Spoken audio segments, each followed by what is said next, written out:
Buenas tardes con todos y con todas. Mi nombre es María Fernanda Costa. Yo soy Dula, que es la acompañante de parto, y también soy PhD en antropología médica. Pues primero que nada quisiera dar las gracias a Alejandra, por esta invitación a este espacio tan rico, este espacio donde vamos a hablar de parto, de sexualidad femenina, este espacio que es tan importante para conocer nuestros derechos como mujeres, como parejas. Entonces, primero que nada, muchas gracias, Ale. Muchas gracias a ustedes que se han dado el tiempo para estar aquí, para informarse, para conocer sus derechos, eh, para de alguna forma reafirmarse en ciertos procesos importantes. Entonces, gracias también. Espero que esta pequeña conferencia les sea de utilidad, que les hable. Bueno, vamos a empezar, les digo cómo vamos a trabajar.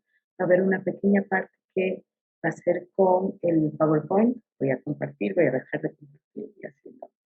Y voy a compartir cuando necesite mostrarles ciertas cosas, ¿de acuerdo? Entonces vamos a empezar. Muchísimas gracias.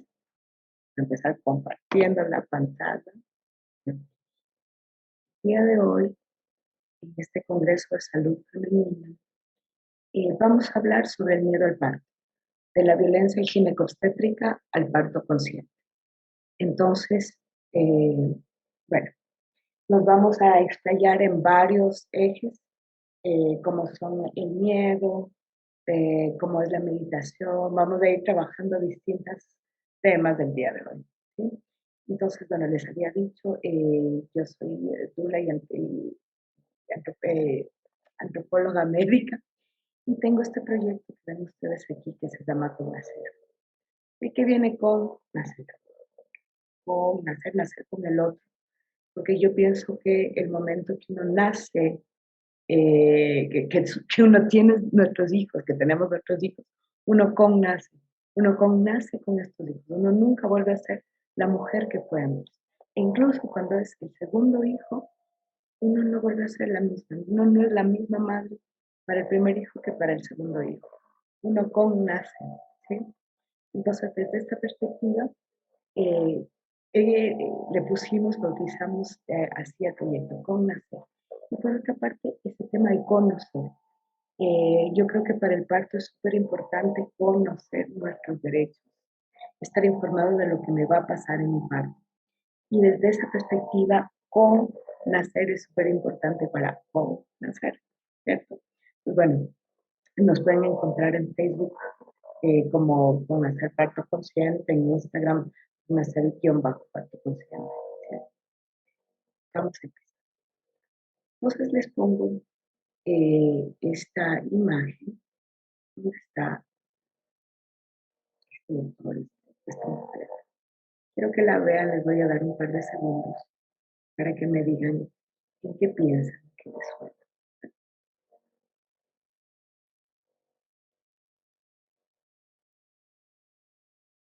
Bueno, un poco la idea de este gráfico es que tenemos el doctor que está en los partos hospitalarios. Cuando hablo de los partos hospitalarios, hablo de biomedicina, hablo de sistema de salud oficial, medicina alopática, sistema oficial y si se me viene otra vez otro término les digo, ¿ok? Pero básicamente es este parto hospitalario, clínico. Entonces, el médico muchas veces dentro de este parto está al centro y al otro lado está la mujer y el niño como periféricos y sus necesidades no son sentidas, no son consideradas, no son nada, ¿no? Entonces tenemos la madre que parece un parto doloroso y demás, y el niño que le cortan su cordón, no está con un apego temprano ni nada, ¿no? Entonces tenemos el kit abajo, que parte de este discurso tecnocrático de la tecnología, tenemos la oxitocina o el pitocina abajo, que nos dice, esta es la forma correcta de dar a luz, esto es lo seguro, ¿cierto? Y aquí como un corredor de hospital que nos recuerda también todo el tema de Yo necesito estar en este espacio que es ajeno a mí, que no es mi casa, que no es un lugar seguro, donde hay un modelo higienista, ¿no? Y donde muchas veces no tengo el derecho a que me acompañen o mi cuerpo es un poco enajenado. Entonces, desde estas imaginarios, de estas construcciones, vamos a ir destejiendo este entramado del parto, ¿sí? Entonces, bueno, aquí ya vamos a volver a esta proyección después. Y bueno, les decía con Nacer, es un proyecto que tiene preparación al parto con videos pregrabados, que donde hay menos interacción, pero también hay preparación al parto en online y presencial, en talleres. Y muchas veces en estos talleres las mujeres me dicen, tengo miedo, o muchas veces descubren que tienen miedo, porque no se han permitido decirse que tienen miedo, pero tienen sueños, tienen pesadillas. Yo creo que va creciendo mi panza, y es emocionante y es lindo, ¿no? Pero al mismo tiempo me genera una sensación de miedo, de, uy, este bebé enorme, al cual adoro, tiene que salir, ¿qué va a pasar? ¿Qué me va a pasar en este momento? Entonces es súper importante, primero que nada, ir admitiendo que tengo miedo, ir admitiendo eh, que hay algo que va a pasar en mi vida que es importante y que me genera una situación de estrés. Entonces, y está muy bien porque muchas mujeres, yo diría todas las mujeres casi, tenemos miedo al momento del parto, al menos cuando somos primerizas. Y es como ese miedo como del examen y demás, pero mucho más fuerte, ¿no? Porque estamos pasando por un momento crucial, por una transición enorme en nuestra vida. Y eso nos genera miedo. Y eso es muy normal que nos genere miedo. Entonces, creo que es importante, ya eso voy a ir al final, abrazar nuestra luz y nuestra sombra y permitirnos tener miedo. Y decir, bueno, voy a tener miedo, o sea, tengo miedo y eso está bien, es normal. Y frente a eso, ¿qué podemos hacer? ¿Por qué tenemos miedo? Tenemos miedo por varias razones. Tenemos miedo porque no sabemos qué nos va a pasar. Entonces, frente a eso, ¿qué hay que hacer? Necesitamos información. Necesitamos saber cuál es la fisiología del parto, qué hormonas nos van a pasar, a segregar nuestro cuerpo, ¿sí? ¿Qué vamos a sentir ese día, ese momento? ¿Cuánto va a durar la dilatación? La dilatación dura más o menos como, o la labor nuestra labor de parto va a durar más o menos unas 8 horas en promedio, mujeres que duran más, otras que duran menos. Y ahí no necesariamente tengo que ir al hospital, ¿sí? Y luego va a venir esa parte del exclusivo mucho más activo, donde el bebé ya corona, ¿sí? Donde estoy ya con mis 10 centímetros de dilatación y va a pasar el bebé y demás. Entonces, es importante saber que ya cuando llegue, estemos cerca de ese momento es donde tenemos que estar en el hospital. No tenemos que estar esas 8, 10, 12 horas en el hospital, sino ya para la parte del exclusivo. Y luego viene el alumbramiento, donde sale la placenta. Pero para todo esto, yo pienso que reduce, bueno, cada mujer funciona distinto, cada mujer es un mundo, pero reduce muchísimo el estrés el poder hacer un plan de parto. ¿Qué va a pasar? ¿Quién va a estar a cargo de esto? ¿Qué voy a hacer? ¿Qué necesito? Y tener como todo preparado. Cada mujer es un mundo, ¿no? Pero muchas veces el preparar todo esto de antemano reduce como este tema de la improvisación y me genera menos ansiedad porque yo tengo más control sobre lo que va a ir pasando, ¿sí? Entonces esa es la primera cosa y para eso necesito información, necesito mirar y demás. A veces un curso, pero no necesariamente necesitamos un curso, ¿sí? A veces es tener acceso a internet, a saber qué es un plan de parto y demás. Y si es que se necesita un curso, pues que me genere seguridad, pues voy a un curso de preparación al parto, ¿sí? Esa es como la primera parte. A veces es el miedo a la muerte.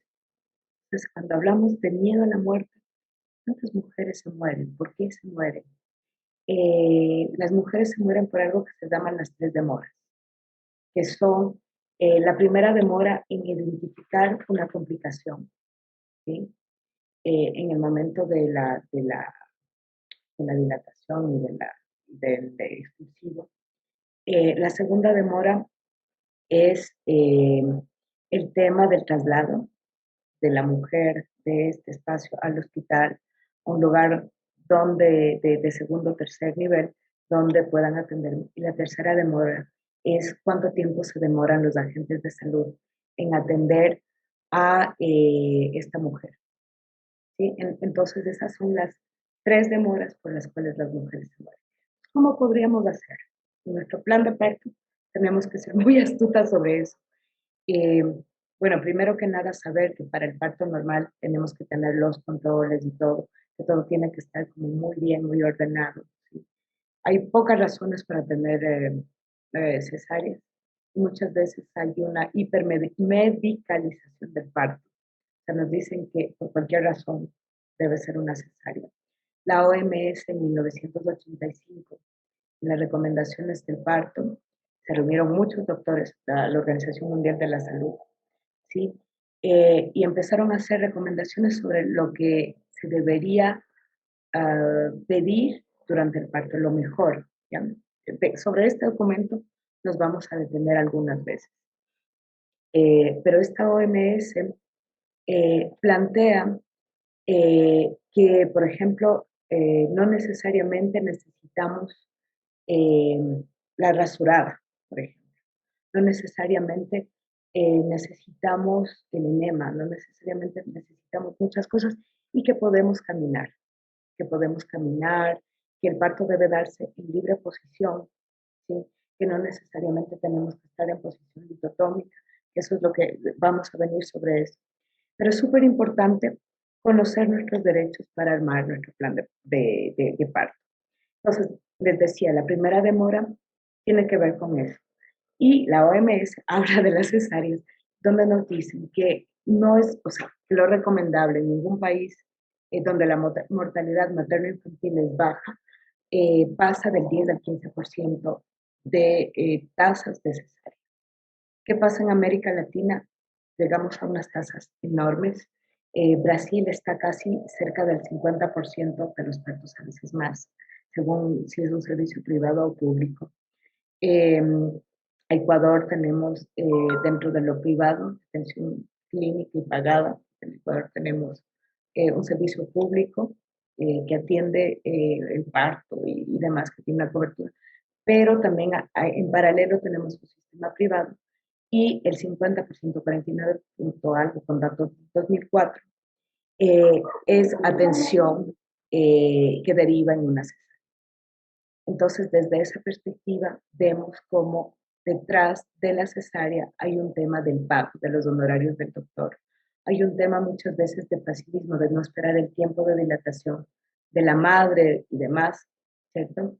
Entonces, eso es súper importante tener en cuenta. ¿Sí? Es súper importante que nuestro parto no derive en una cesárea por facilidad del médico. Si es que a mí me dicen, necesitas una cesárea, es importante que yo pueda agarrar y ver, consultar una segunda, una tercera opinión para ver si realmente esta cesárea es necesaria. La otra, el miedo a la muerte, estábamos hablando. Realmente si es que se diagnostica un peligro, si es que hay una atención, un traslado rápido, entonces yo tengo que ver cuánto tiempo de traslado tendría hasta un hospital y demás. Y bueno, si es que me toman mi atención rápido, lo normal es que estas mujeres tengan un parto normal, vaginal, y que no se mueran. Eh, entonces, bueno, estas estadísticas son a tomar en cuenta como para disminuir este temor en el momento del parto. ¿Sí? ¿Qué otro tipo de miedo puedo tener? Miedo a la violencia ginecostétrica. Y ahí yo voy a ligar otra vez al tema de la OMS. Bueno, en el año 2006 nosotros hicimos una veeduría ciudadana en la maternidad de Isidro Lloram, que es una de las maternidades más grandes en Quito. Y vemos que las usuarias tenían una confianza en las prácticas terapéuticas de esta maternidad muy alta, porque es una maternidad que en su práctica terapéutica es excelente. ¿Sí? Eh, pero también es como que las usuarias siempre estaban esperando la voz del doctor. Entonces, en el pilotaje, nosotros siempre vimos que ellas decían lo que diga el doctor. ¿Y qué posición le hubiera gustado? La que diga el doctor y todo, ¿no? Pues tuvimos que cambiar las preguntas en el pilotaje y dar esta voz de autoridad. Si el doctor le dice que todas las posiciones están bien, ¿cuál le hubiera gustado? Si el doctor le dice que rasurado o sin rasurado está bien, porque yo preguntaba si es que le dicen que hay que rasurar perdón, si es que eh, le gusta o no le gusta el rasurado pélvico. Y entonces ellas decían, pero es que si el doctor dice que eso es lo más limpio. Y yo les decía, no, pero a ver. Entonces ahí me di cuenta que en el pilotaje había que replantear las preguntas. Entonces, siempre hay este argumento como el argumento de autoridad del doctor. Entonces, el doctor, tuve que cambiar todas las preguntas, que reformular todo. Entonces yo preguntaba, si el doctor le dice que es igual de limpio con rasurado que sin rasurado pélvico del vello púbico, ¿qué preferiría usted? El enema igual, y así todas las preguntas, ¿sí? Entonces, es súper importante que las mujeres conozcamos nuestros derechos y este documento de la Declaración de Fortaleza de las Recomendaciones del Parto es una recomendación que yo les voy a hacer porque todas las mujeres que van a dar a luz y que quieren tener un parto más conscientes deberían leer estas recomendaciones. Son 14 puntos de derechos que las mujeres deberíamos poder estar conscientes que tenemos, ¿sí? Entre ellos es el tema de la posición. Entonces, ¿cómo va la posición? Les voy a compartir otra vez la pantalla para trabajar. Uy, lo puse en pausa sin querer entre compartir y poner en pausa. A ver, vamos ahí, les decía que les iba a compartir.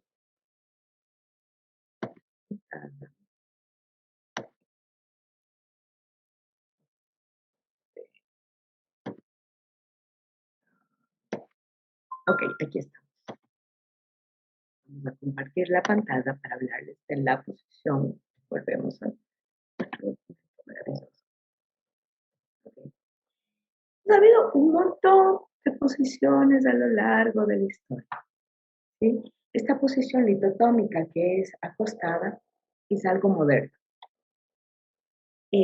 Ha habido en las distintas culturas, ha habido una serie de posiciones encubridas, paradas, colgadas y demás. ¿Sí?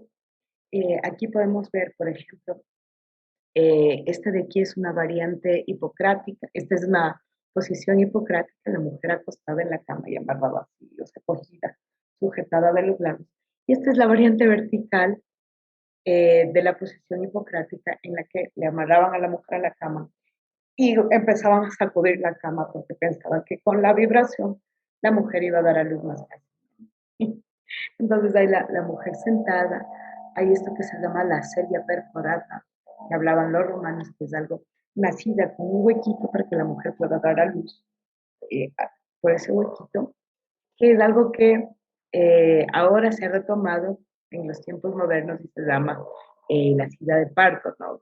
O la sida ginecológica. Entonces, a ver cómo todo esto ha cambiado, ¿no? Por ejemplo, los Shuar, que yo menciono que es un pueblo de la Amazonía ecuatoriana, por ejemplo, ponen en estas casas cerca del fogón, que son casas circulares de madera, ponen palos bifurcados. Y sobre este palo bifurcado ponen un palo en horizontal. Y la mujer se balancea sobre este palo y genera un masaje sobre su estómago que le ayuda en el descenso del bebé. Y siempre cerca del fogón. Porque hay esta idea de este paradigma de salud de las enfermedades frías, calientes y demás. Bueno, y el parto no es una enfermedad, además, ¿cierto? Pero hay esta idea, esta explicación desde esta medicina ancestral ecuatoriana de que el cuerpo de la mujer se abre y tiene frío y a partir de eso, en el momento del parto hay que calentar. Entonces a veces hay como vaporizaciones, a veces hay infusiones calientes y demás, para que la mujer pueda tener ese calor y pueda enfrentar mejor esas contracciones. A veces hay como del tapir le rasgan la uña, por ejemplo, en la Amazonía, para, este tiene un efecto como sedativo, que la mujer puede estar como más metida en su parte que no le duele tanto. Bueno, vamos a ver eso después, porque hay corrientes de parto que hablan de un trance. Eso lo vamos a ir viendo. Estoy tranquilo. Sí. Entonces, capaz es el mismo cerebro de la mujer que genera eso, ¿no? Pero bueno, ha habido muchas posiciones a lo largo de la historia. Por ejemplo, esta mujer es en las comunidades quichuas del Oriente y vemos como en el Oriente es la posición vertical, donde ella está arrodillada y se coge de una soga porque la posición vertical nos da la gravedad y nos da el peso del bebé, y la placenta y demás, como 3 kilos, que nos ayudan a la dilatación por ese peso, esa presión. Y la vagina, en lugar de estar aplastada, está de manera circular, de manera a facilitar también ese expulsivo. ¿Sí? He puesto, bueno, y hay aquí una transmisión intergeneracional en las parteras, de las generaciones más antiguas a las más nuevas, y he puesto esta foto de esta señora que se llama Julia, porque mientras en la maternidad todo el mundo decía, lo que diga el doctor y todo, yo le pregunté, ¿cuántos hijos tienen? La señora tenía 8 hijos. Y cuando yo le pregunté, ¿en qué posición daba usted a luz? Ella dijo, la que a mí más me gustaba, ojo, no era la que el doctor, la que a mí más me gustaba, era entre dos sillas. Yo ponía mi pierna aquí, mi otra pierna acá, y quedaba como suspendido el cuerpo, la mitad, y ahí yo cogía a mi bebé. Entonces, no le pidió permiso al doctor ni nada, como el caso de las mujeres en la maternidad, sino que era lo que más le gustaba. Y esto fue algo que me hizo mucho ruido, o sea, porque no era el discurso habitual de las mujeres. ¿Sí? Pues bueno, ¿de dónde sale esta posición litotómica? Esta posición litotómica hay varias historias sobre cuál es el origen. Una es que la reina Victoria, esta reina que vivió muchos años en Inglaterra, dijo que esta posición no era civilizada. Como que había que civilizar a estos pueblos. Acuérdense ustedes que Inglaterra fue un país que tuvo muchas colonias, decían es el imperio donde jamás se oculta el sol, ¿sí? Había que enseñar de una forma civilizada, entonces había que dar a luz acostada como todas esta cultura civilizada, ¿no? Esa es una de las teorías, de las hipótesis que había.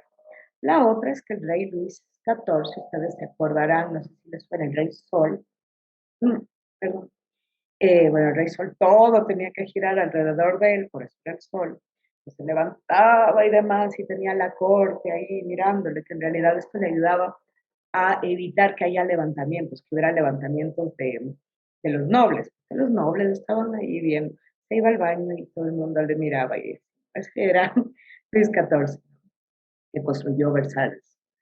Bueno, la otra es que Luis XIV quería ver nacer a su hijo. Entonces, sus concubinas tenían que acomodarse en una posición.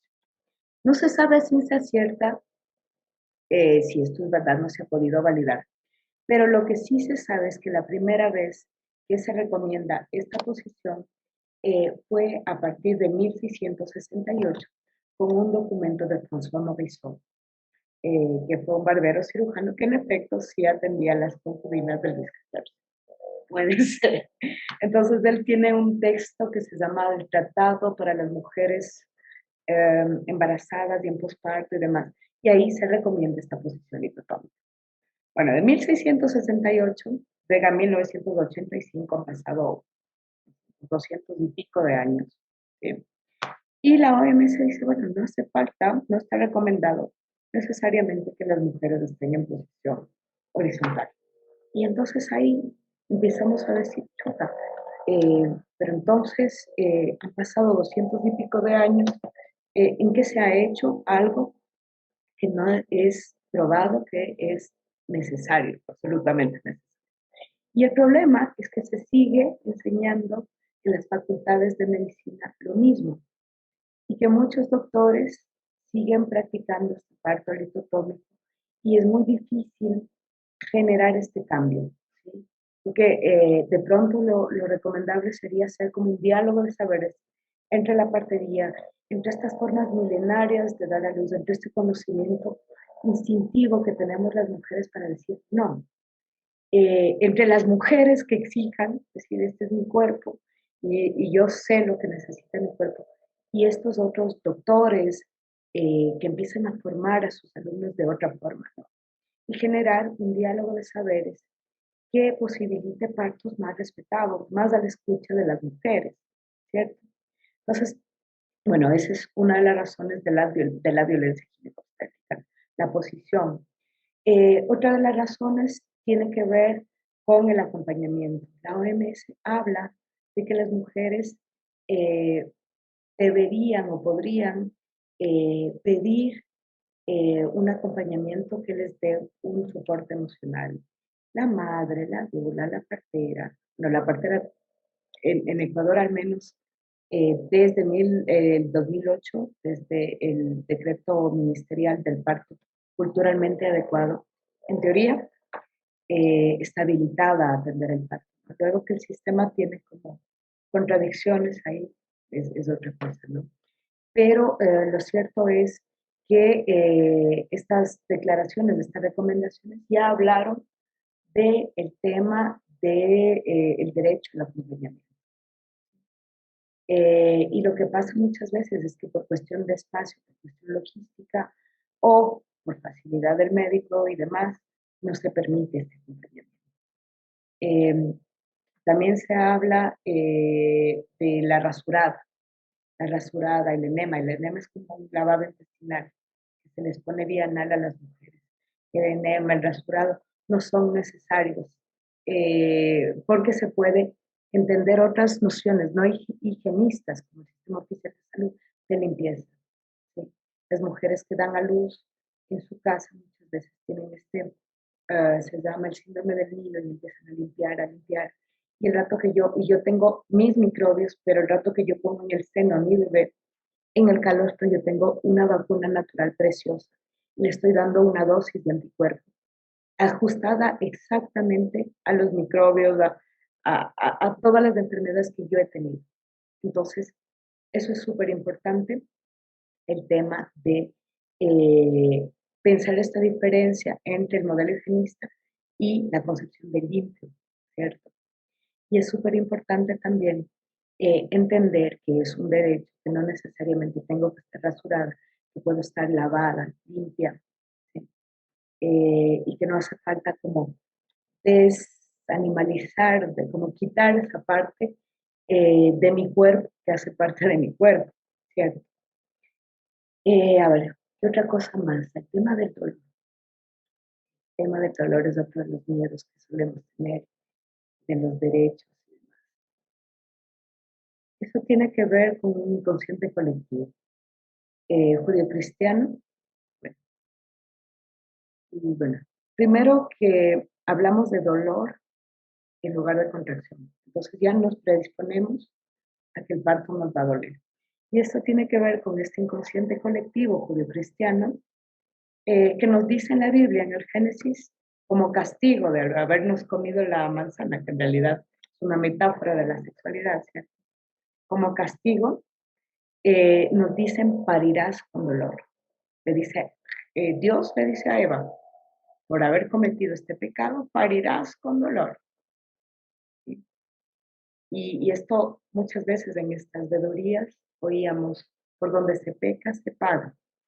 Como esta parte de satanización de la sexualidad que de alguna suerte está siendo expiada a través del dolor en el parto. No sé si me sigue esta reflexión. Pero lo cierto es que eh, no necesariamente los partos tienen que ser dolorosos. Y que llamarle dolor a la contracción ya nos predispone a pensar que necesariamente esa, esa contracción va a ser dolorosa. ¿Les cuento un secreto? Hay partos orgásmicos. De hecho, hay un documental que se llama The Orgasmic Birth. Hay partos orgásmicos donde las mujeres hablan de haber tenido un gran orgasmo en el momento. Entonces el parto no tiene que ser necesariamente doloroso.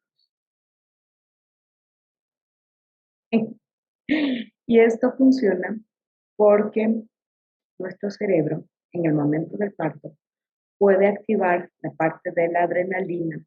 La adrenalina les va a sonar, que tienen que ver como, este momento hay un terremoto, yo activo mi adrenalina y me pongo en modo de supervivencia, ¿sí? Y que se activa por el miedo y demás. O yo puedo activar la oxitocina, que es la hormona del amor. Cuando yo les decía que hay mujeres que entran en un trance, sí, es cierto, hay mujeres que activan esta parte del cerebro reptiliano, que entran en una suerte de trance que les permite vivir este parto de una forma distinta.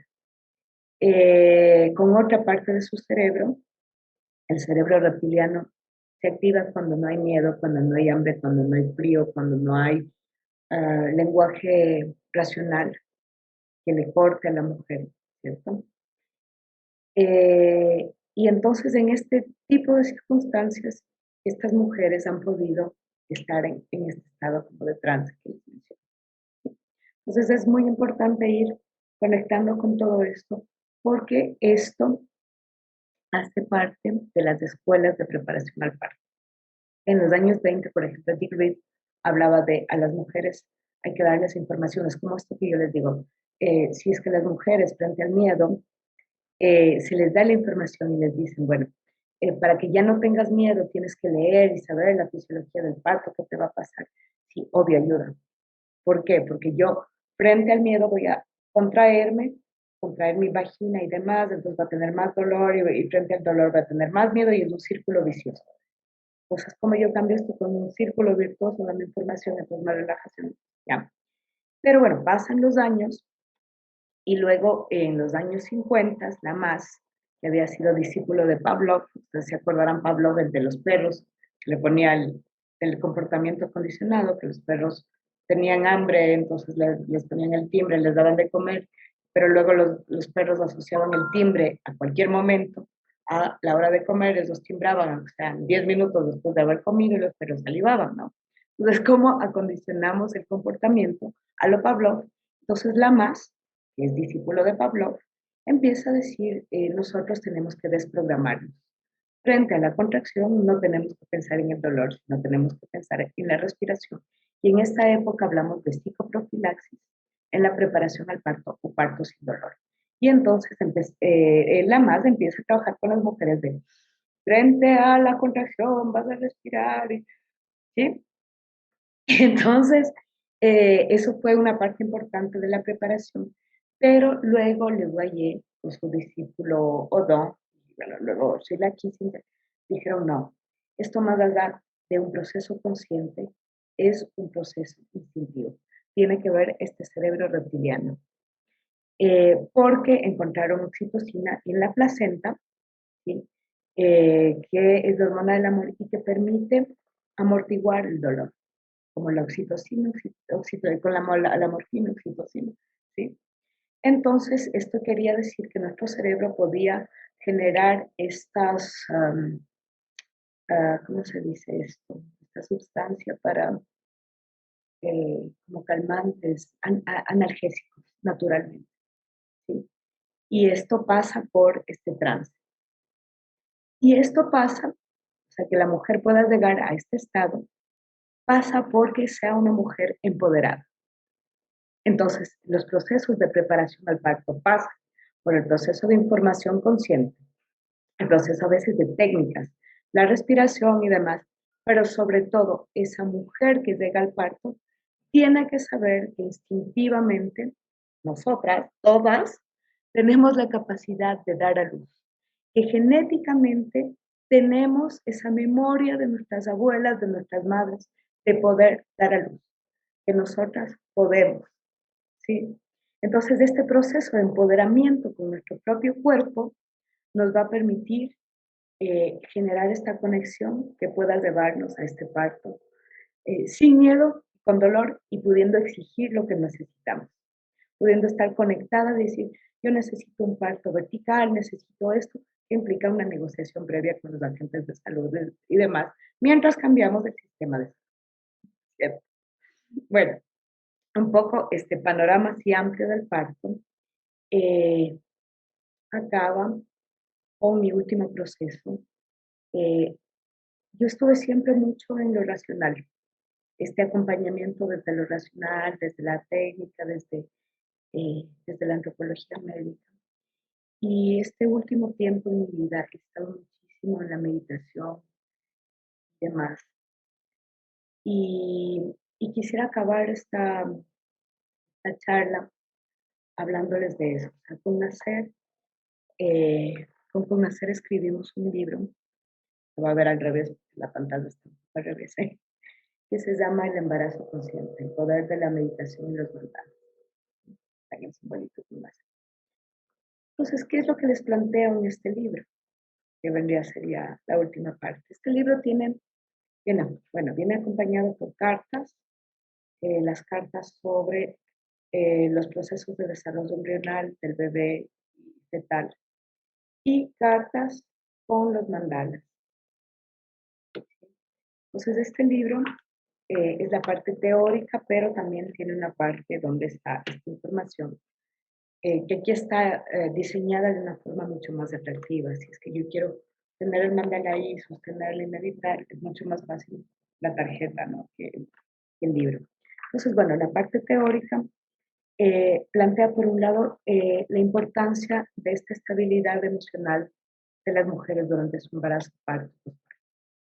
¿Qué implica eso? Lo que hablamos al principio, no implica que nuestro embarazo, nuestro parto, nuestro posparto tenga que ser maravilloso, porque a ratos la maternidad es complicada y nos venden esta maternidad como que es color de rosa, como que todo es maravilloso. Y entonces uno dice, oye, pero yo no me siento así, me siento deprimida, me siento angustiada, me siento triste. ¿Y por qué todo el mundo? No, nosotros tenemos el derecho de abrazar nuestra luz y nuestra sombra y decir, me siento mal, me siento triste, me siento nerviosa, me siento angustiada, tengo miedo. ¿Sí?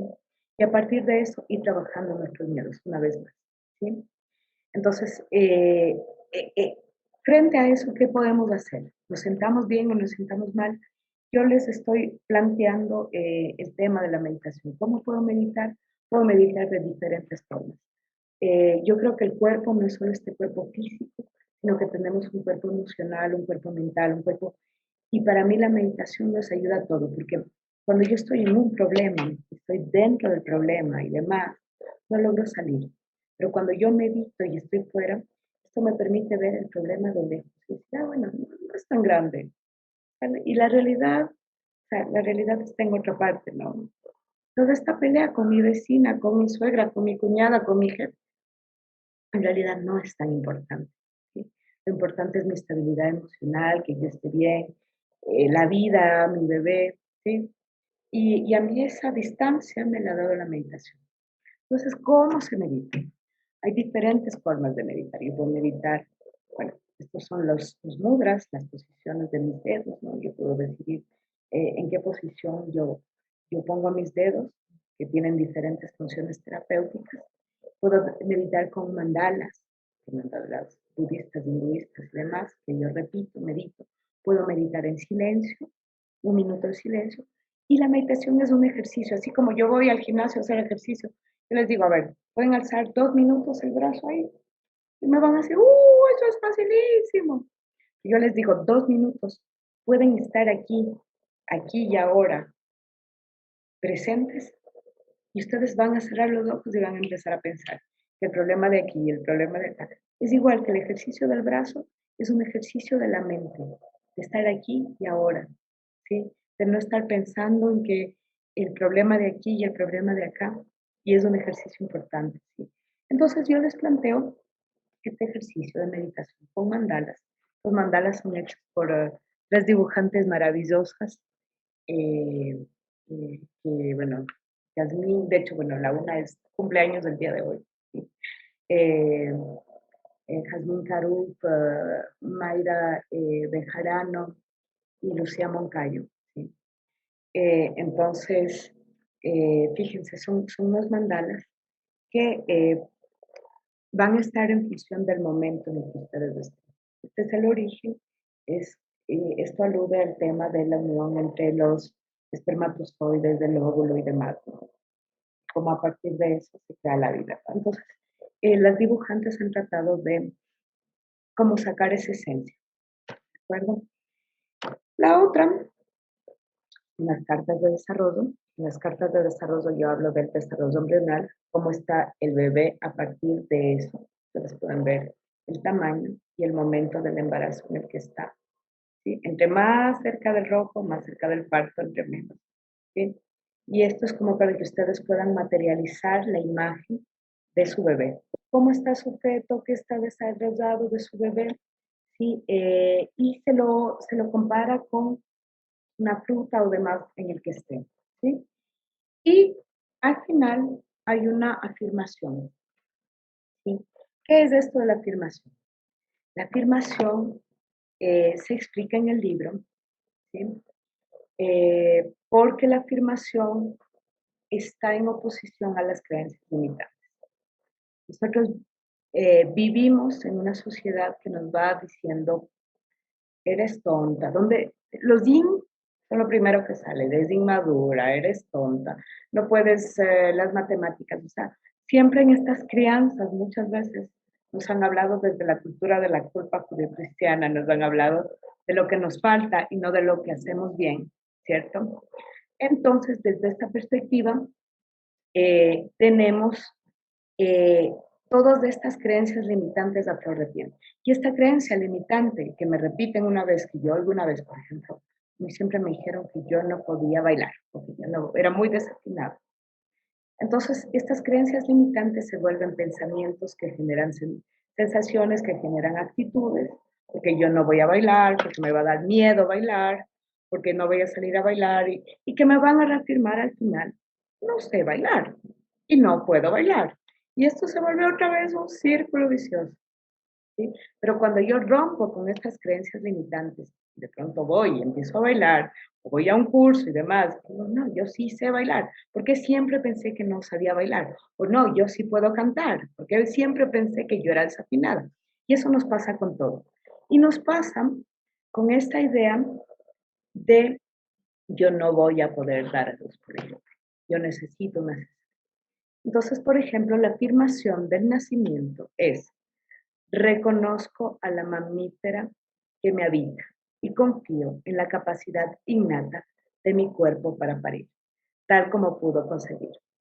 Saco toda la fuerza de mis ancestras del mar, la tierra y los volcanes para este momento de poder en mi vida. Toda la fuerza que necesito está dentro de mí. Soy luz creadora, potente y perfecta. ¿Sí? Entonces tenemos esto en función de cada mes. Y yo, bueno, un poco les invito. En realidad la invitación es a meditar, a encontrar. Esta es una estrategia, ¿no? El libro. Pero ustedes pueden tener otras estrategias de trabajar su cuerpo, de estar como alineadas en sus diferentes cuerpos. Y para mí es este tema de la interiorización, de la introspección, que es súper importante. ¿Sí? Voy a compartir la pantalla una vez más para mostrarles el final de esta exposición. Estamos en las posiciones. Les voy a leer algo que dijo una dula que se llama Marisabel Llanes. Eh, Nosotras no, eh, no somos solo una vagina que va a dar a luz y debe abrir las piernas. Una mujer que va a dar a luz, una mujer empoderada, se conectará con su mamífero interior y construirá el nacimiento que desea. Es una manera de revolucionar no solo a las mujeres, sino a toda la familia, a revolucionar el mundo. Esta mujer, con sus miedos, está pasando a otra concepción de vida.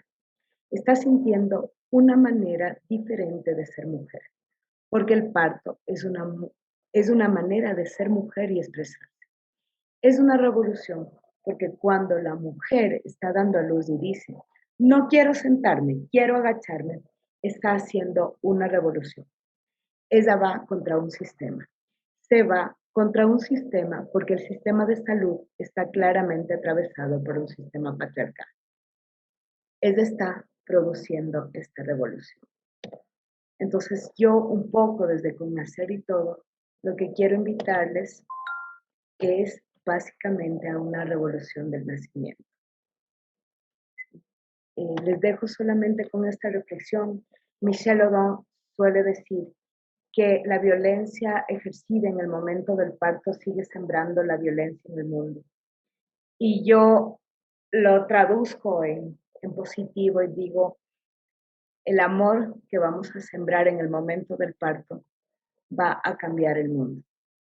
Tenemos que aprender a nacer desde el amor, desde el apego, generar niños con apegos seguros, padres cercanos, mujeres conscientes, empoderadas de su cuerpo, ¿sí? Entonces, este proyecto mío de Conacer y de muchas mujeres que estamos trabajando en red, porque eso es lo maravilloso. Somos muchas mujeres que estamos como en un despertar de conciencia. Estamos trabajando por este parto consciente, este parto respetuoso, por mujeres más conscientes, empoderadas de su cuerpo, ¿sí? Y un poco la invitación es esa, es desde el amor, desde el respeto, desde la meditación, desde cualquier lugar donde vayamos encontrando este equilibrio con nuestros cuerpos, defender los derechos del parto, introspectar y estar sentadas para el momento del parto y que el parto sea un parto consciente. Entonces la invitación es esa, es a generar una revolución del nacimiento, desde el amor, desde la introspección, desde la coherencia. Muchas gracias.